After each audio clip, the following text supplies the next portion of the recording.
Every night, I was plagued by these horrific dreams that would wake me up in a cold sweat, even though I hadn't had a nightmare since I was a child. What was going on? Why were my peaceful dreams now filled with blood, pain, and other disturbing images? How did my dreams turn into something so dark and evil? Who was the monster hiding inside my mind? I'd always been a very emotional person, which caused me to have extremely vivid dreams. I dreamed of being chased, of drowning, of falling, of things like that. But when I woke up, I felt fine, just a bit shaken. Nowadays, it's different. I don't wake up feeling fine at all.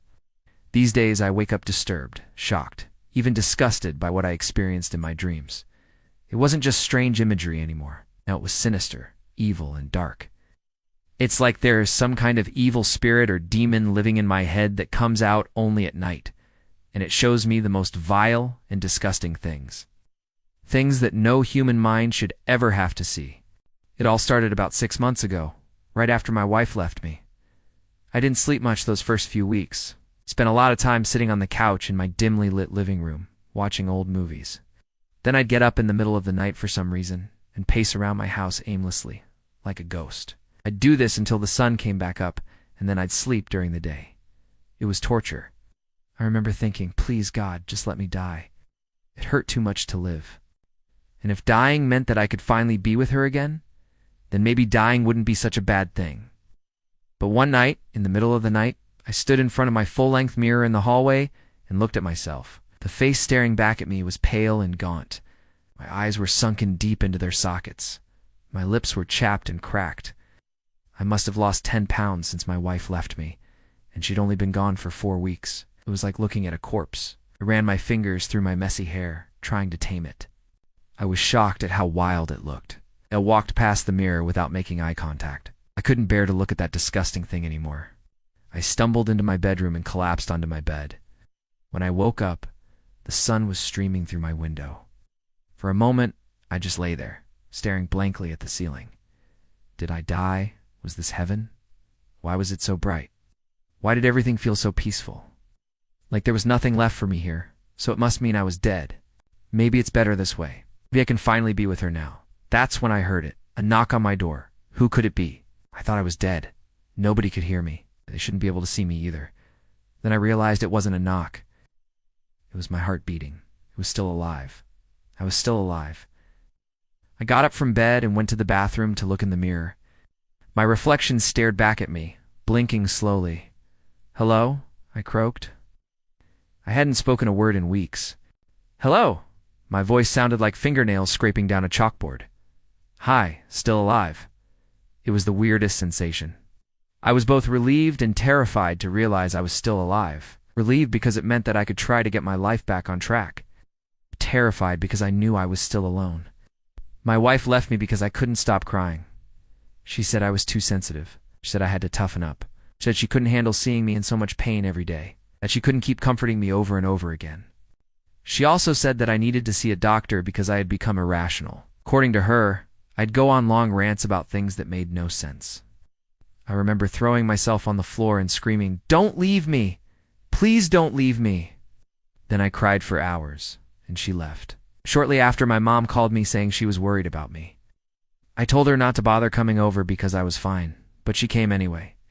She tried to comfort me, but I pushed her away. I told her to go home, and she did. But before she left, she gave me an ultimatum. She said that if I didn't seek help, she would cut me off. No more calls, no more visits.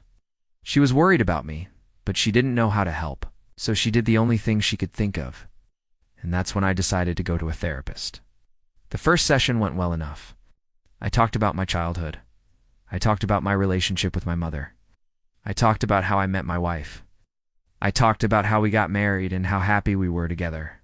And then I talked about how she left me and how I've been feeling ever since. The therapist seemed to like me. He told me that I was a smart guy. He said that I was articulate and full of empathy. He said that he liked talking to me. Said that I was doing well and that I shouldn't worry. According to him, I'd get over her soon enough. He said that I could call him whenever I wanted to talk more, and I did. I called him almost every day, sometimes twice a day, but each time I called, he told me the same things. He never offered any real advice. He never helped me solve my problems. He was supposed to be a professional, but all he did was waste my time. and after a while, I stopped calling him altogether. One day I found myself in front of my mirror again. Looking at my lifeless reflection, I felt a sudden surge of energy. I was done feeling sorry for myself. I was tired of crying. I was sick of being weak. Now it was time to move on. From that day forward, I became a different man. I'd stopped moping around my house. I stopped calling my therapist. I stopped reaching out to my friends. I started going to the gym and working out. I started eating healthy. I drank plenty of water. I got a lot of sleep. I promised myself I wouldn't waste my potential anymore. This time I would make myself strong. I was determined to transform myself into a better man. A few months passed. I was getting stronger. I was feeling healthier. I was starting to feel good about myself again. My nightmares were less frequent, and they weren't nearly as intense. And then I started dreaming again. At first, my dreams were nice. I dreamt of traveling to exotic locations, of having exciting adventures, of meeting interesting people. But recently, things have changed. Now my dreams are horrible, filled with demons, ghosts, and monsters. In my dreams, I'm trapped in a dungeon. I'm locked in a cage. I'm surrounded by fire. I'm drowning in a pool of blood. I'm haunted by spirits from the past. I'm always running from something, but I don't know what. I don't want to find out. After one of my dreams, I wake up sweating profusely, sitting straight up in bed.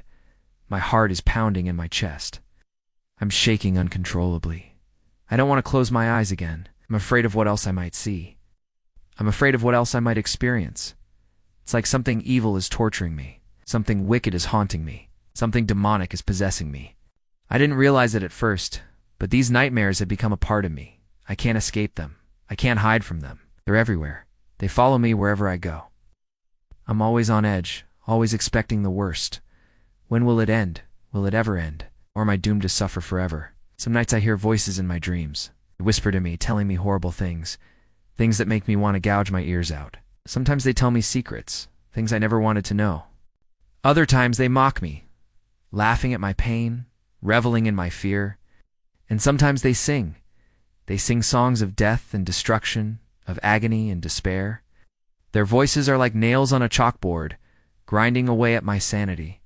They drive me to the edge, over and over again, until I break. I never thought I'd say this, but I wish I was back in therapy. At least that guy listened to me. At least he didn't torment me. I wish I could go back to being weak. At least then my dreams were filled with nothing but peace. Now I wake up every morning feeling like a monster. I don't recognize myself anymore. Who am I? Who am I becoming? I'm trapped inside my own mind, and there's nothing anyone can do to save me. I'm on my own. I'm truly on my own.